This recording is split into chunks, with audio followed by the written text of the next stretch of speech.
Did you see Tyreek's celebration? I love it. I love it. I Do love you it. That, understand- listen, do- that was legendary. Yes. That was legendary. That's up there with one of the best ever. Easily. Yes. The man, hold on. Check this out. Now, you know the NFL is going to find him, right? I pay it. I don't care. I pay it. Ocho. But pay you know the guy, that phone that he used? Yeah. He works for the NFL. That's fine. The NFL, hold on, check this out. The NFL had put it up on all of their platforms. Right. And then they deleted it.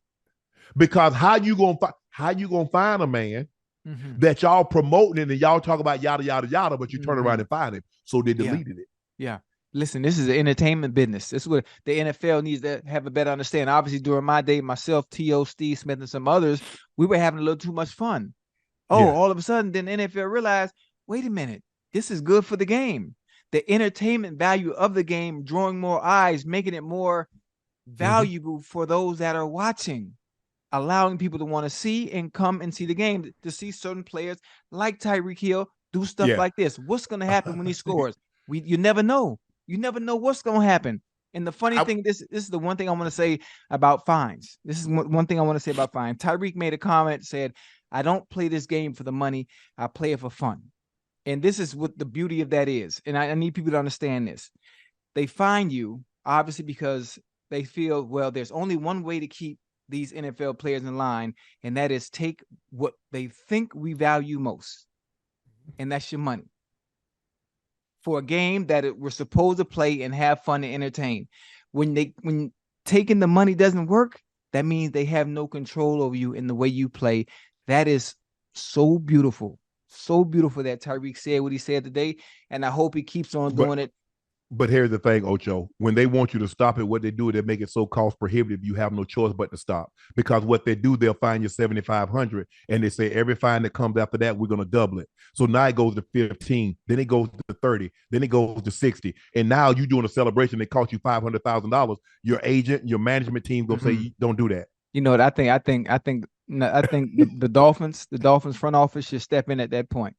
I think the Dolphins front office should step in at that point. Matter of fact, get to the point where Tyreek, we know what he should do. By the time I got to year 7, this is why Roger Goodell and I have such a good relationship now, because I wasn't following no rules. I was finna have me some fun.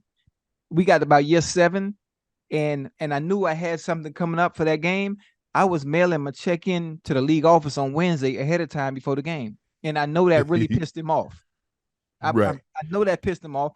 Man, enjoy the game. Have fun, man. There's a very small window of opportunity to do what you do, and that's playing the game that you love, that you worked your ass off to get to, obviously to play at the pinnacle of your childhood dream. Do it just like this and have fun, man. That right there will never, ever, ever be forgotten. That is cemented. That was dope.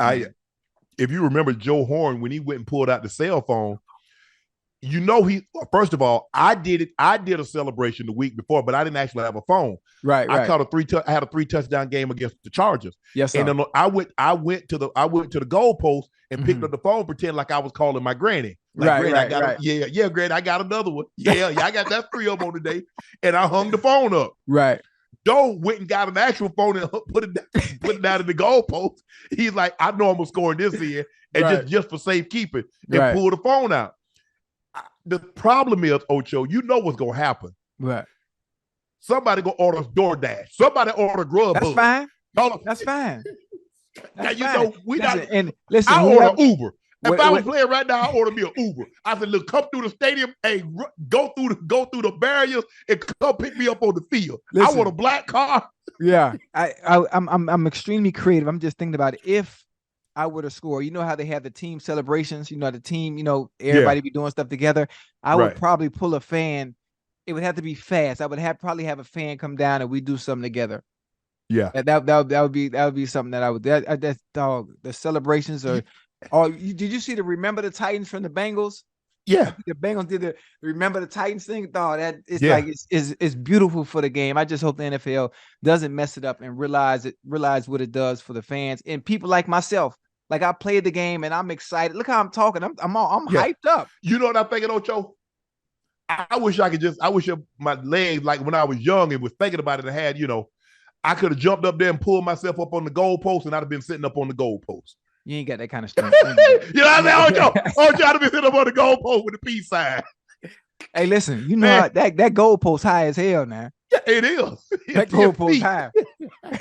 And with the pads on, you hey, that got to be early.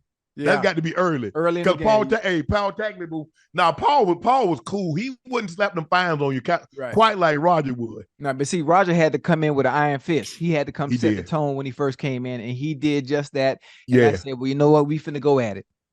Yeah, we finna go at it. I'm not stopping. Paul and Gene, I had Paul and Gene Washington was a little bit more. They were like, okay.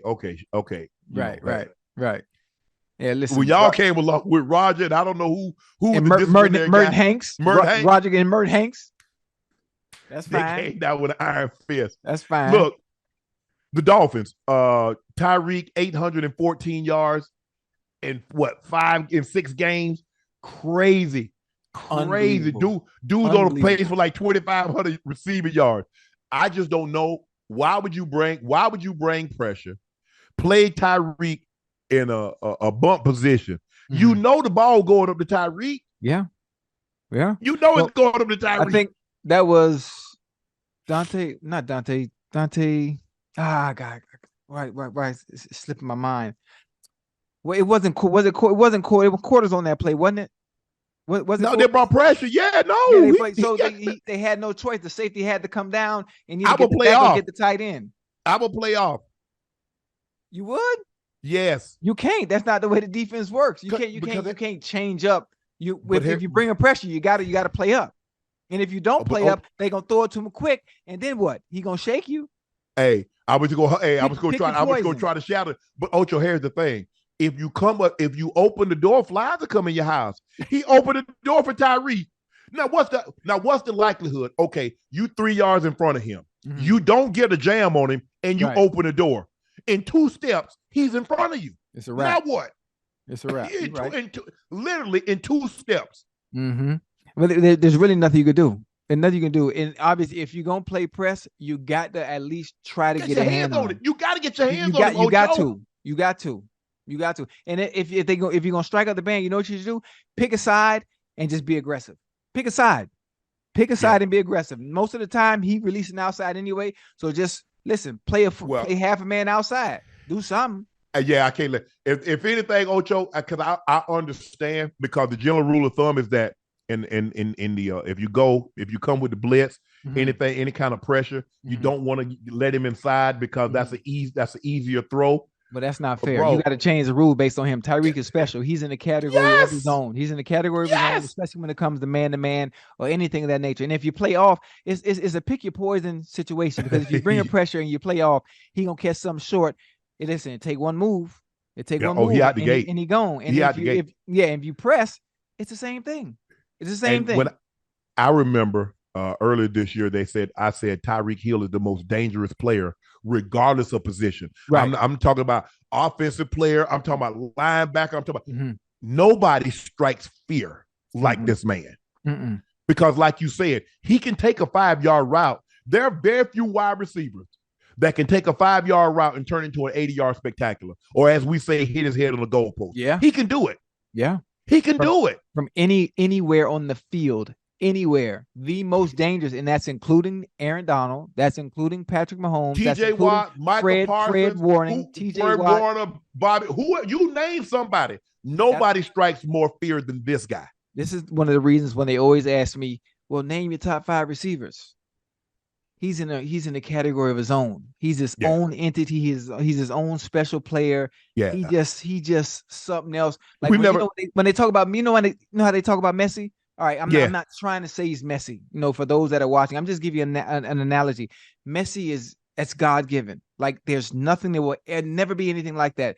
When I talk about Tyreek Hill, I put him in the conversation with Messi, as in you see some of the stuff he does on the field. It's like that's God given. Obviously, with that he's also put in. Yeah, like it's because he turned crazy. When he first got into the league, Ocho, he was a gadget guy. He was mainly a punt kick returner. Mm-hmm. They bring him in on 3rd down. They flip it to him. But he put time in. He taught himself how to run the route tree. Mm-hmm. He's extremely dangerous because he can run every route on the tree. Everything. And with that kind of speed, we've never seen a guy.